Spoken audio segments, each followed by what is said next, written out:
Today on Amplified Whole Health. If there's a phrase that I'd like to trademark from our business, it's the phrase, I'd be happy to. So for instance, the customer might say, I bought a bag of candy, but I have 2 kids at home. Could you split that into 2 bags?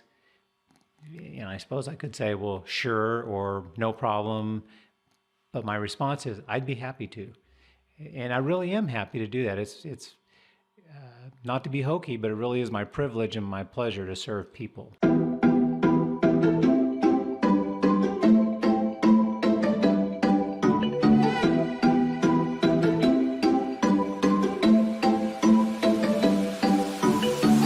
Welcome to the Amplified Whole Health podcast, where personal and organizational health meet.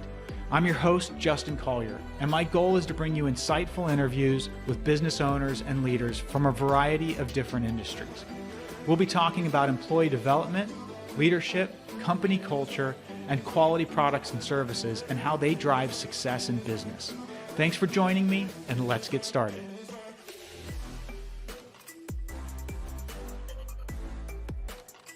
Well, welcome everybody. Thanks for joining today. Today I am joined by Tim Bailey, who is the president of Candy Craze. Is that correct? That is correct. Awesome. And how long have you been the president of Candy Craze? Well, Candy Craze has been in business for 27 years. And I founded Candy Craze, so I guess that entire time. But actually, I've been in the candy business now for 45 years. So I started off working for a family that owned some Moro's Nut House stores back in the 1970s. And that transitioned into a concept called the Nut Hut, and that evolved into Candy Craze. Wow. Yeah. All right. So a long time. My whole life I've been in the candy business. And interestingly enough, my grandfather was in the candy business his entire life. Really? Yeah. He was a candy jobber in Keokuk, Iowa, which basically was a wholesaler of candy. And there really was no connection other than I just think it's cool that, 2 generations skipped a generation, but my grandfather and I both spent our lifetime in the candy business. Well, I think that's really interesting because I'm sure that there's a lot of people out there that are quite jealous of you. There's something about being in the candy business. It's kind of hard to leave. I'm sure. Yeah, I'm sure it's hard to walk out. It's really a fun business. Yeah. Well, and you've been doing this for a really long time. And so tell me, I know that there's a store here in the Fort Smith area, but you're not just local. So maybe fill me in. We have 16 stores totally, but we had as many as 31 5 years ago. So all of our stores, with the exception of Fort Smith now, all of our stores are in regional malls. And as malls have been struggling, some of our stores have struggled, and as malls have become irrelevant, we've had to close some stores. So it's been a challenging last 5 years. Yeah. What do you think has really been the thing that you've learned through that process of these the mall changing, right? And so that's changed your business clearly.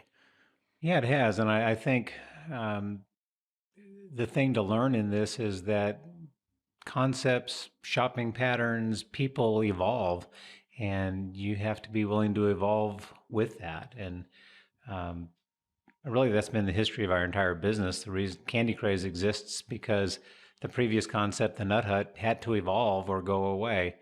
And so I think we're in a phase right now of evolving. We just recently moved our flagship store here in Fort Smith from Central Mall, which 10 years ago was a thriving, wonderful mall, and today it's a struggling mall.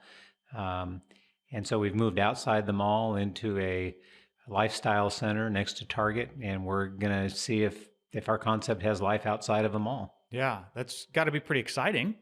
It's exciting. It's really scary. Is it? Okay. Yeah, it's really scary because, this is our flagship store and actually has always been our number 1 or number 2 store. So to take that store, to leave your home of 27 years and move to a new location is scary.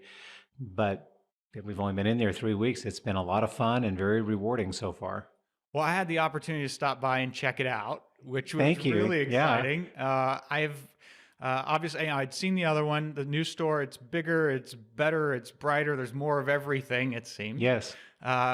So I ended up spending most of my time in the chocolate section. I'll just be honest, but I mean, it's amazing the amount of stuff that you have there. Although I will say I'm a little concerned that you carry something. It's chocolate covered gummy bears. A little concerned about that. You know, that's so funny, Justin. The first time I saw that on a product list, I thought, now that's got to be the stupidest thing anybody's ever thought up. That's one of our best-selling candies. Chocolate covered gummy bears. Chocolate covered gummy bears. And if you think about it, you know, gummy bears come in multiple flavors. People like chocolate covered jellies. You know, orange and raspberry jellies covered in chocolate have always been a really popular item. So it makes sense. It just sounds weird.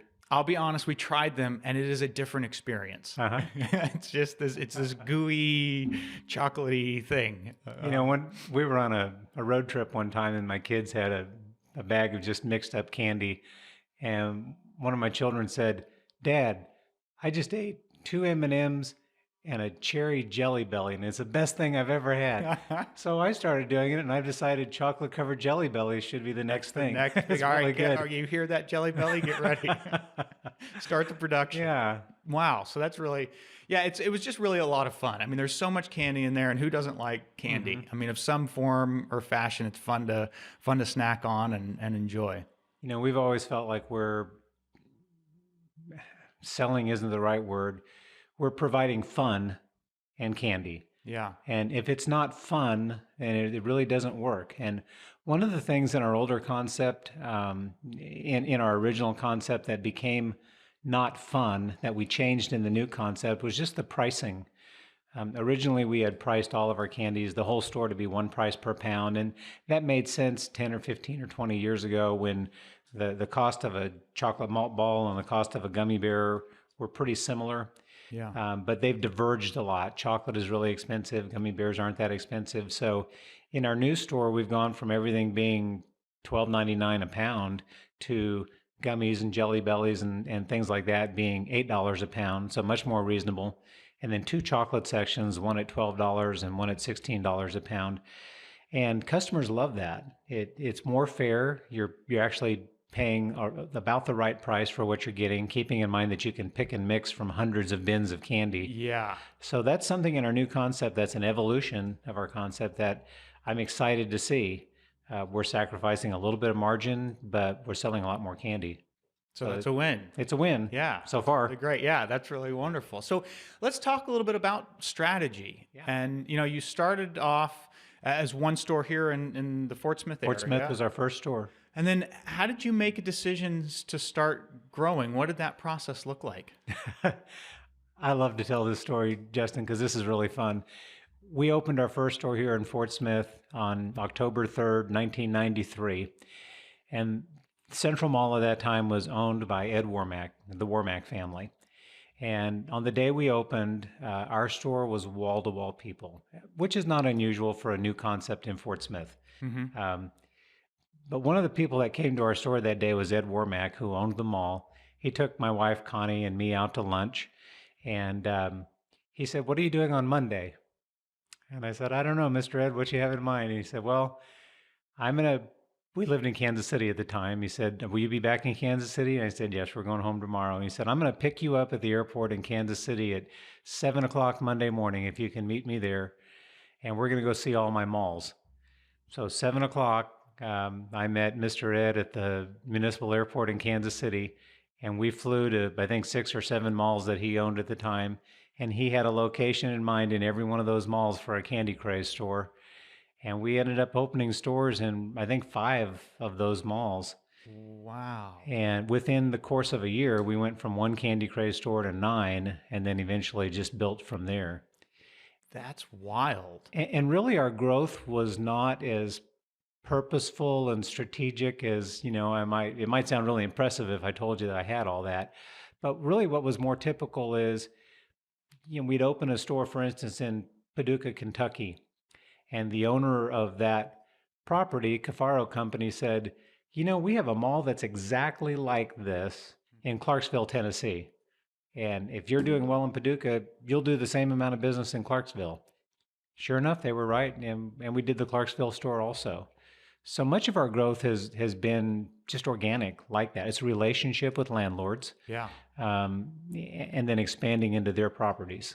That's a really great story. I think on both sides, right? This element of just to show up and to be kind of escorted around the country and to see a Hmm. bunch of malls. And that's pretty a unique story. Probably not a lot of people get to experience something quite like that.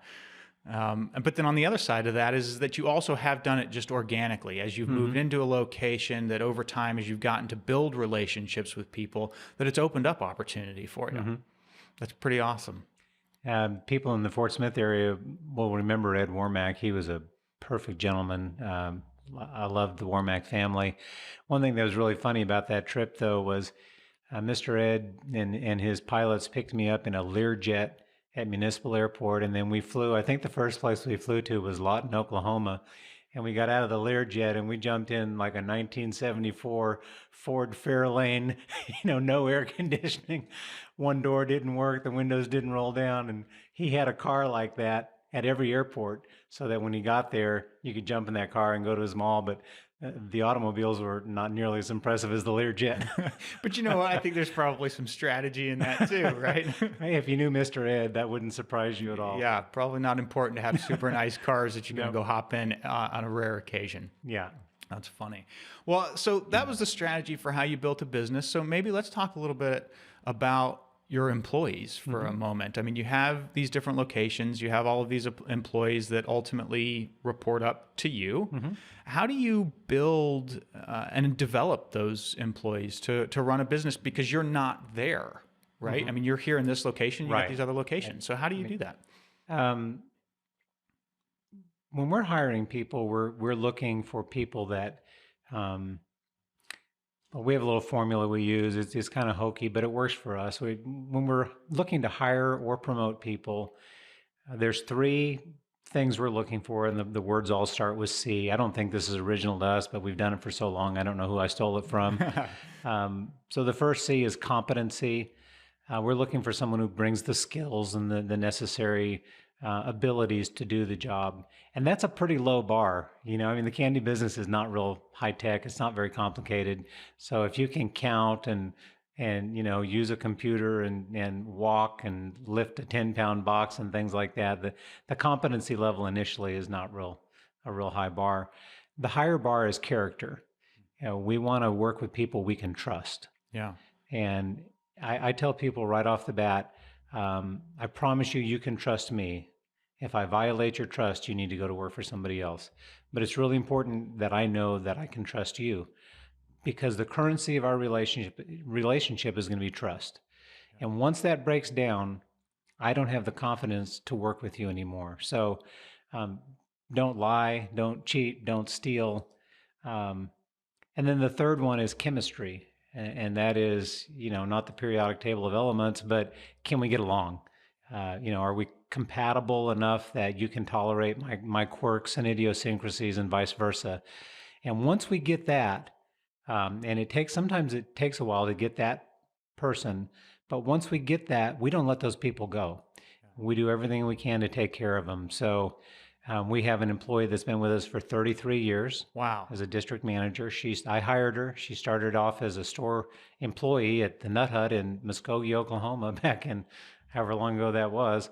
Our office manager has been with us about 25 years. Our local store manager has been with us 20 plus years. We have another district manager who's been with us 25 years. So we get people, and when they prove to be the right person, we just figure out what it takes to keep those people and not let them go.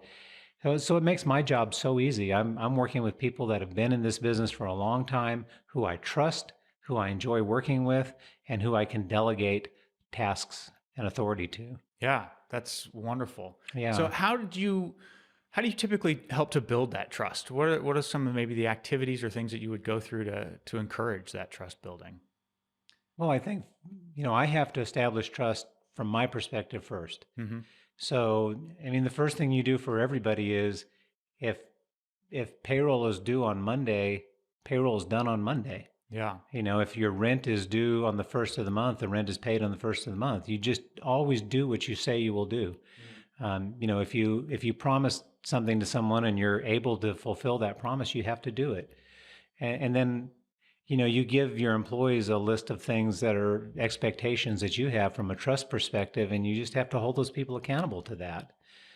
A story that I like to tell all of our employees, anyone that I hire, I always tell this story when I talk about character and trust. And when I was 16 years old, I went to work for Joe and Inell Newman in a Morrow's Nut House store in Independence, Missouri.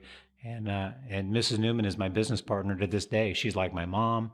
Mr. Newman passed away about 10 years ago, and their children have both preceded Mrs. Newman in death. So Mrs. Newman's like my mom. And when she was training me in the Morrow's Nut House store, we used to roast nuts. So we had cashews and peanuts and the pecans, but the most expensive nut we had was a macadamia nut. Mm-hmm. And you would put these macadamia nuts in a basket and dip them into a vat of coconut oil and roast them. And Mrs. Newman said, whatever you do, you put those macadamia nuts in the oil and you count to 15 and you take them out. If the phone rings, don't answer it. If a customer comes up, just say, I'll be right with you. Never leave the macadamia nuts because they'll burn. If you leave them in there for 30 seconds, they're ruined. Mm. So maybe like the second time I ever worked by myself, I'm roasting macadamia nuts. The phone rings. And I thought I can answer the phone. I'm smart enough to remember this. Went and answered the phone, completely forgot about the macadamia nuts. Then I started smelling something. They'd probably been in there 5 minutes. Oh my God. So I pulled them out. They're completely black. And I had maybe 15 pounds of macadamia nuts. And back then they were selling for $12 a pound. Wow. So I'm thinking, oh no. So my brain is going, how could I dispose of 15 pounds of macadamia nuts and nobody would ever know? I thought, I can't flush them down the toilet. If I put them in the trash, I couldn't come up with anything. So finally, I just called Mrs. Newman. I mean, my conscience was just really bothering me. I figured, I'm going to get fired either way. I might as well tell her what I did. So I called her and I said, you are going to kill me. I remember you telling me never to leave the macadamia nuts, but I did, and I burned them, and I don't know what to do. So I'm just calling you. And she said, no problem. I've done it myself. And now I know I can trust you because you didn't lie to me. Wow. And I tell that to my employees all the time is that, you can drop a bin of candy, you can burn the macadamia nuts, you can give somebody change for 100 when they gave you 20. I mean, I've done every one of those things. You won't get fired for that. But if you lie to me, if you try to cover up a mistake, then I can't trust you. And if I can't trust you, how can I continue to do business with you? So I think just telling that story and letting people know up front, it's okay to mess up. You're going to make mistakes. But let's just be honest with each other. Yeah. I think that's a great story and a perfect example of how important it is to be honest and to have grace for people. So I think that's really awesome. Wow. Well, and just to that end, I interviewed somebody recently who I'd asked, who would you recommend to have come on the show? And he said you.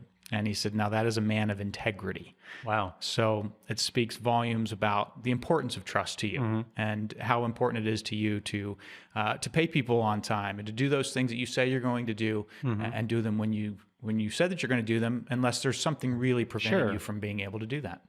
So that's really, it's wonderful. And what a good word.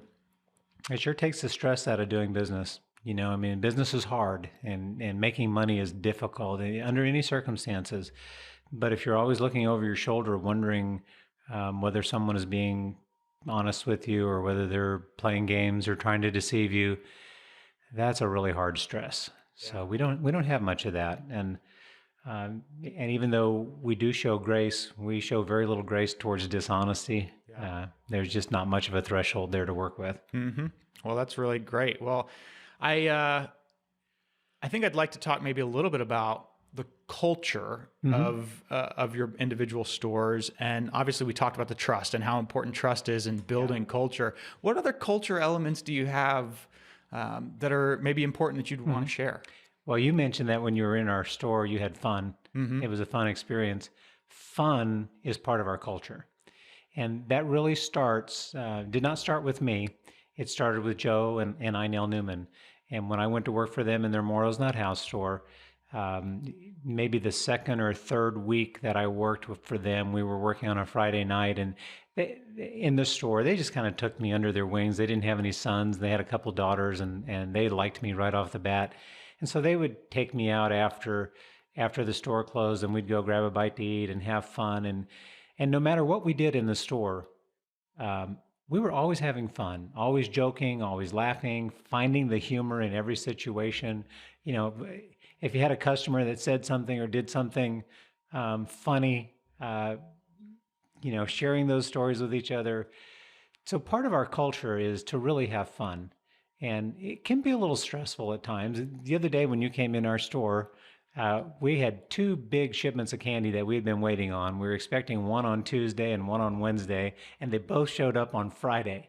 And Saturday's our busiest day, and we wanted to get that candy out. So we were running around like crazy trying to get all that candy put out. The store was busy. So it was really important to me while I was there to try to break the stress of that by just keeping it lighthearted, by having fun, by opening a box and saying, "Oh wow, here's dark chocolate ginger. We've never seen that before." And so fun is part of the culture. We play fun music in the store. We try to make sure our customers are having fun. So I'd say that's a big part of it. I thought one of the things I really appreciated was, that fun element, but also despite the busyness, your employees took time to greet us and to spend time with us and make sure that we knew how what the process was for picking out candy and everything else. So even despite the busyness, people were still encouraging and helpful, and at the same time enjoying what they were doing. So that was really inspiring. Yeah, our customer service strategy is an acronym around the word guest. Okay. So guest is G, and G stands for greet. So just greet people when they come in the store. It doesn't have to be hokey, you don't have to say anything real formal. Just, "Hey, how's it going?" It works. Just people need to know that you acknowledge them. So you greet people. One thing that's, so U stands for use good manners. That's so important to me. I grew up an Air Force brat, and one thing my dad insisted from us was that we be respectful and use good manners. So you should experience in a Candy Craze store, you should experience sir, ma'am, please, thank you, I'd be happy to. Chick-fil-A has almost trademarked the phrase, "my pleasure." If there's a phrase that I'd like to trademark from our business, it's the phrase, "I'd be happy to." So for instance, the customer might say, "I bought a bag of candy, but I have two kids at home. Could you split that into two bags?" I suppose I could say, "Well, sure," or "no problem." But my response is, "I'd be happy to." And I really am happy to do that. It's not to be hokey, but it really is my privilege and my pleasure to serve people. So using good manners. So GUE, E is explain how the store works. Our store is self-service. And sometimes I like to tease people and say, "This is a self-service store, so if you get bad service, it's on you."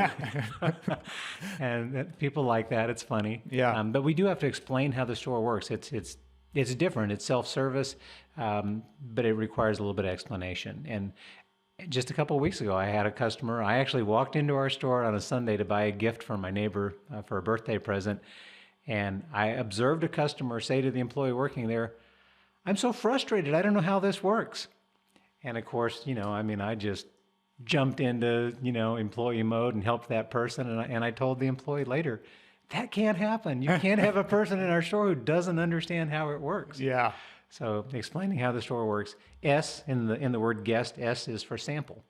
I know you got several free samples because I was watching my wife give them to you, and she's the best at that. But part of the fun of coming into a candy store is getting to sample things maybe you've never tried before. And it's really genuine. It's not just so that you'll buy more candy. It's really to make the experience fun and for you to feel like a guest in our store. And then T in the word guest is just thank you. And it's really important that customers understand that we sincerely appreciate their business. If you don't come and shop with us, I'm going to be flipping hamburgers, in a couple of months because I don't know how else to make money, So it's really important when you come into a Candy Craze store that you leave the store knowing that we really appreciated your business. So that all sounds good. Getting people to execute that is a lot of work. Yeah. So is there a training process that you take people through, or is it just that there's always a manager or whatever close by to... to hop in, or No, how does not that work? always. I mean, unfortunately, a lot of times our employees may be working by themselves at certain times of the week when it's not busy, and we don't have cameras in our stores. We're not spying on people. That's more information than I want. I don't want to know that. Um, but really, the way you learn that is culture can be taught, but not really. Culture is absorbed. Mm. And so if I want people doing that, they have to see me do it. They have to see our district managers do it. They have to see our store managers do it. And um, can I tell you a story about culture? Absolutely. So here's where I learned this. I think I knew this, but I couldn't quantify it before. And here's where this really hit home for me. We were in Little Rock a number of years ago. Our kids were playing team tennis, and we were at a tennis tournament at Burns Park, kind of downtown Little Rock. It rained some in the afternoon, so the kids' matches got postponed, and we got out of Burns Park about 9:15 or so, and we hadn't had dinner. So we went to the closest fast food restaurant, who I'll remain, anonymous for their sake. Walked in, there was an employee there who was really not in a good mood. We were trying to place an order, and she was just completely rude and not helpful. And I wasn't in a great mood. I was hungry. And I just turned to my wife and kids and I said, you know what? I don't think we're going to shop here. We're going to go someplace else. And my kids were like, Dad, don't do this. We're On principle, Dad? we're starving. Don't do this, Dad. And I said, I'm sorry. I just can't give these people my business. And the lady didn't care. So we left, and I'm in downtown Little Rock. I'm trying to think, okay, who's open this time of night? And I said, hey, there's a Chick-fil-A across from Park Plaza. We're going to go there. So we pull into Chick-fil-A. By the time we got there, it was like 5 minutes till 10 o'clock on a Saturday evening. They close at 10 o'clock. We went in, we placed our order. We got the typical Chick-fil-A service. This is downtown Little Rock. There's a young 18-year-old kid maybe serving us. By the time we sat down, they were mopping the floor around us, but we were still getting the typical Chick-fil-A treatment. You know, is there anything else I can get for you? Can I refresh your drink? My pleasure. And so as we were leaving, I asked the young man that was mopping the floor, who had just asked if we needed a refill on our drinks. I said, how do you guys do this? He said, I don't know what you're talking about. I said, I'm in downtown Little Rock. It's 10 o'clock at night. You guys are closing. I know you're anxious to get home. You're still giving me the same Chick-fil-A treatment I get everywhere I go. How do you guys do this? And he said, it's just who we are. It's just everybody does it at Chick-fil-A. I said, well, do they make you do that? And he said, no, it's just what we do. And I realized at that point, the culture was so ingrained from the downtown Little Rock store all the way to Truett Cathy in Atlanta. Everybody in Chick-fil-A has absorbed the culture of Chick-fil-A to the point where it wasn't a trained thing. It's just who they are. Mm. Yeah. And I thought, that has to be the same for Candy Craze. You can't teach this stuff. You just have to live it, and you have to live it in front of people. I mean, I'm just thinking, boy, as a parent, this is convicting. Yes. Yeah. You want your children to be a certain way, and the old, well, don't do as I do as I say. Yeah. Well, no, that doesn't work. You have to live the culture for people to absorb it. Yeah, that's. I think it's so true. And as I kind of process what you've been saying, and I think about culture, and I think about maybe someone who's new starting out, where you were 33 years ago, Mm-hmm. what would you tell them? How would you encourage them to, like you said, it's not so much taught, but just kind of ingrained in the behaviors. What would you tell them? If you can, not everybody can do this, but if you're able to position yourself next to people who possess the character and the personality and the attributes that you would like, if you can place yourself around those kinds of people and just let them rub off on you, that's a great strategy. Because I'm really good at customer service. I mean, I just am. I don't mean to be arrogant when I say that, but that's my specialty. I love serving people. But I was not that way when I was 16 years old. I worked side by side with Inel Newman for years, and I watched her do this, and I would see the response of customers. I would see the level of sales that she would do, and I just imitated her. Yeah. I thought, this works. I just want to be like her. Yeah. And so if you can place yourself around people who are good at what they do, and then just learn from them. Well, you were talking about not being good at customer service at 16, but if I recall correctly, you burnt the macadamia nuts to answer the phone. That's pretty good customer service. I probably thought it was my girlfriend calling me or something. I don't know. Pretty good. Well, so let's talk a little bit about products and services. And I think primarily products. I'm just curious how, like candy. I mean, this is one of those things, like, how do you choose? I mean, you've got, the store is insane. There is, I don't even, how many different types of candy do you have? Yeah, there's 252 bins in our local store that you were in the other day. There's 252 bins of self-service candy. So 252 different types of candy. And then there's a couple of hundred smaller bins of individual count items like Pop Rocks and Ring Pops and Astro Pops and things like that. Pokey. Apparently we had to have Pokey the other day as well. So. those are really popular. So how do you find all these candies? Yeah, and then how do you choose? How do you choose which company to go with? There's a lot of loyalty there. There are some manufacturers that we're really loyal to.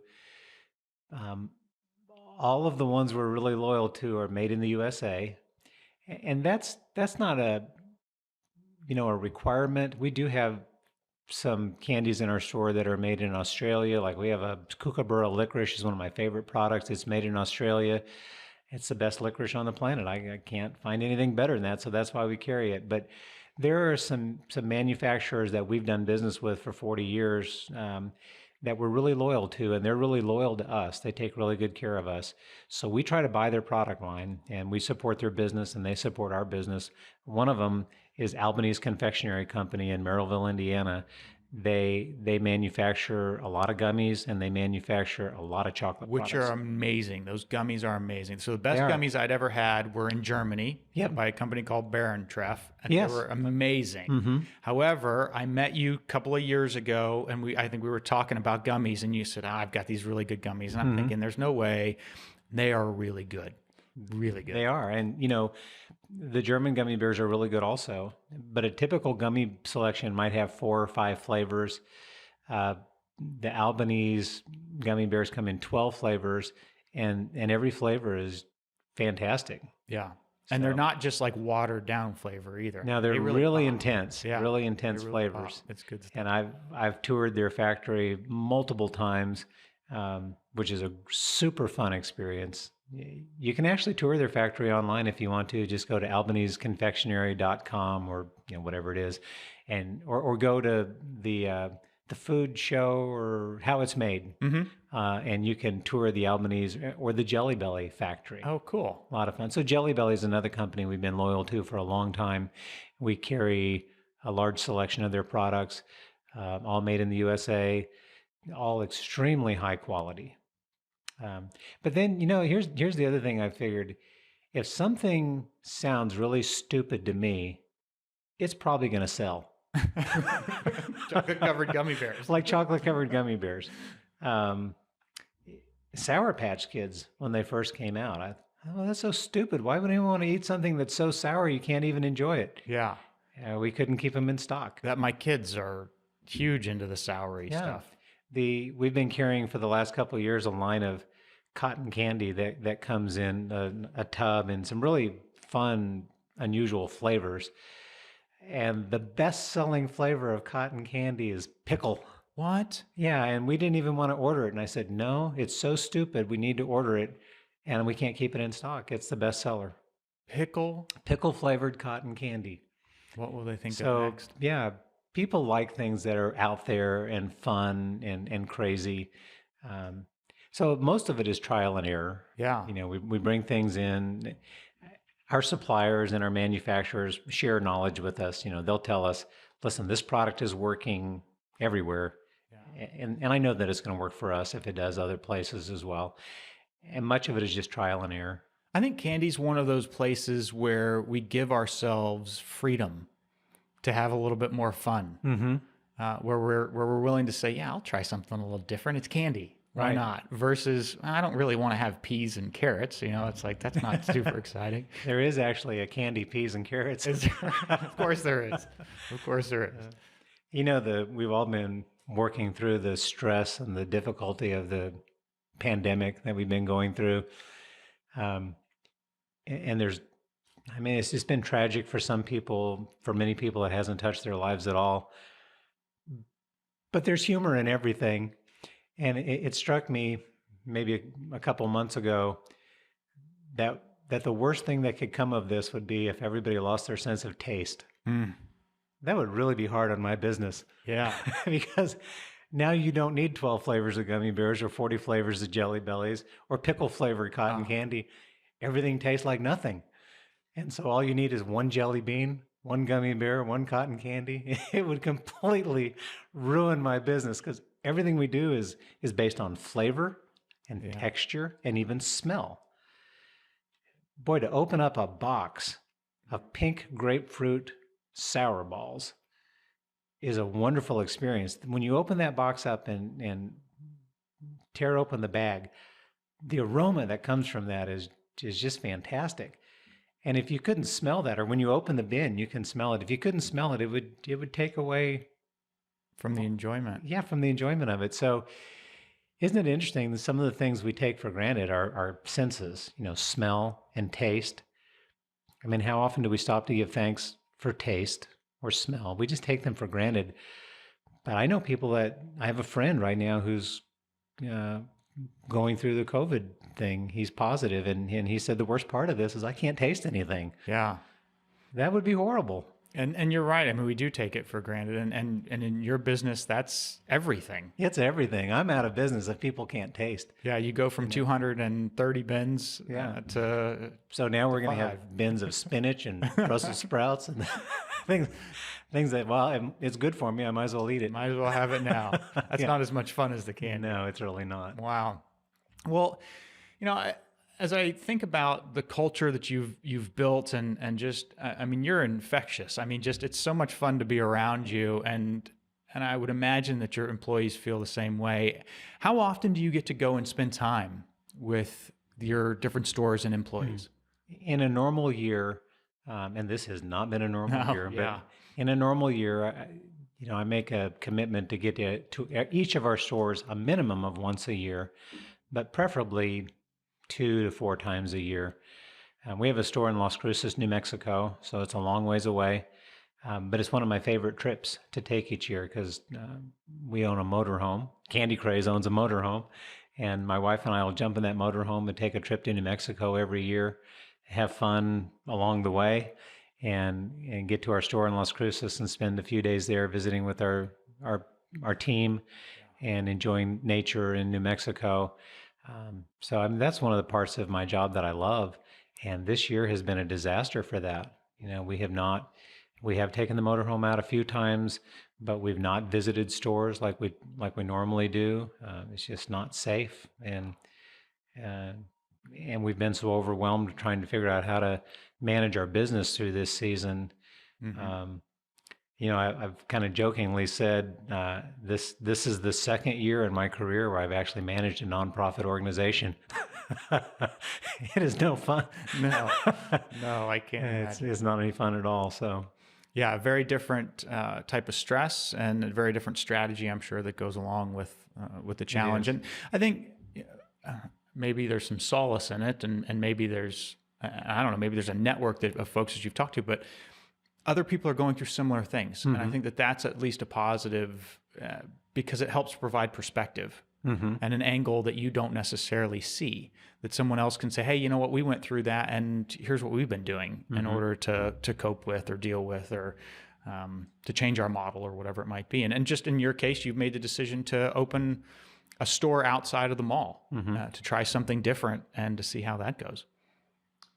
Yeah, it's risky. But doing nothing is even more risky. Uh, Yeah. So I read if you want an interesting book to read, I'd love one. there's a book called Necessary Endings by Dr. Henry Cloud. Okay. Um, I like to read, and I'm always reading something, but there aren't many books I've read multiple times.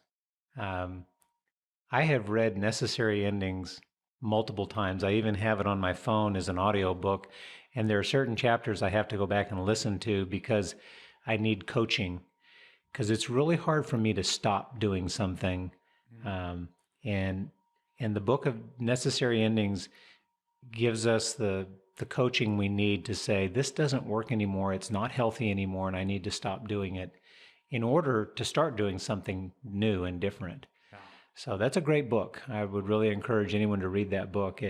It's applicable to your personal life, your professional life, spiritually, any aspect of your life. There are things that you need to stop doing in order to be able to start doing something different. And so this decision to leave the mall was the hardest part of that was to stop being in the mall. Yeah. And the rest of it was not that difficult, but it was the ending of the location in the mall that was really gut wrenching. So good book. Well, that's a great recommendation, and thank you, because so much of what we need to do in that scenario isn't that we're giving something up, but it's having the perspective and the mind shift to say, I'm replacing it with, I'm getting this new thing versus what I can't have, this is what I get to have. Right. And that's when you make that mind shift and that change, that really does open up the world to you and becomes encouraging versus this depressing idea that I have to give something up. Yeah, it's not just that I'm giving something up, I have to stop doing something, but I'm giving it up in order to take up something new or to start something new. And that's where that's what breathes life. You know, when you're managing something that's continually in decline and there's no hope, there's no real hope that it's going to change, that's exhausting. But if you're managing something that's difficult and stressful, but there's hope that it can be better, that's life-giving. It is, for sure. I mean, you go through that moment of experiencing and see the hope in something, all of a sudden it lights a fire underneath you. It and does. You're willing to put up with something, even though you probably wouldn't have before, right? You're willing to say, it's okay. I can move forward and I can do this. And there's a light at the end of the tunnel. Right. And that's encouraging for sure. Yeah, it makes it easier to get up in the morning when you have that kind of stress as opposed to, I'm going to go show up and I have no idea what to do. Yeah. That'll wear you out. Well, I'd like to come back to your employees and you talked a little bit about you'd go and spend time with them. How do you do team building in a remote environment? Do you do it on an individual store basis? Do you do it somehow collectively, like once a year? What's your process? It's a combination of those things. When I visit a store, it literally is just spending time in the store, putting on an apron. I like to wear aprons. Putting on a Candy Craze apron, working the sales floor alongside the salespeople and the store manager, being a part of the business with them, trying to demonstrate what it is I'm asking them to do, live the culture. So that's part of it. We have a really neat tool in our company. It's called Sweet Talk. And Sweet Talk is, I guess it's like Facebook or Instagram. Maybe it's a combination of those, but it's proprietary. So it's you can only access it if you're a Candy Craze manager or employee. And Sweet Talk is that collaborative tool where if you're the store manager in Hot Springs, Arkansas, you can post pictures of your store, you can tell stories about your customers, you can ask for help, share ideas, and the other stores, though they may never meet you in person, they get to know you through Sweet Talk, like Facebook. And so you have that collaborative platform to work together. That's a really neat tool that we have in our company. It's private and proprietary, and for the most part, it should be business oriented, but people will put prayer requests on there or share personal things sometime, and I don't discourage that because it's relationship building. But really the best tool is time in person. But having said that, we've all gotten used to Zoom. Yeah. We've been using Zoom in our business for 5 or 6 years. It's how, so I have every week, I have a scheduled Zoom meeting with my district managers who are remote. So I don't get to see them in person, every week. But every week we meet face to face by Zoom. And it's just pretty amazing, really. Once you get about 5 minutes into a Zoom meeting, you forget that you're not in the same room together. It's actually maybe even more close than you would be in person, especially now. Yeah. You have to sit 6 feet apart, but Right. but you're like face to face in a Zoom meeting, and so our district managers Zoom in with their store managers regularly, but they're in their stores regularly also. I have a district manager in Nashville, and she's within an hour drive of 4 other stores, and she's in those stores every week. So it's that face-to-face, person-to-person interaction. Yeah. Well, I want to get to the point where we wrap up here in just a few moments, but I'd like to ask, how do your employees communicate new ideas or share new ideas about how to improve Candy Craze? What's your process for that? It's probably not as good as it should be.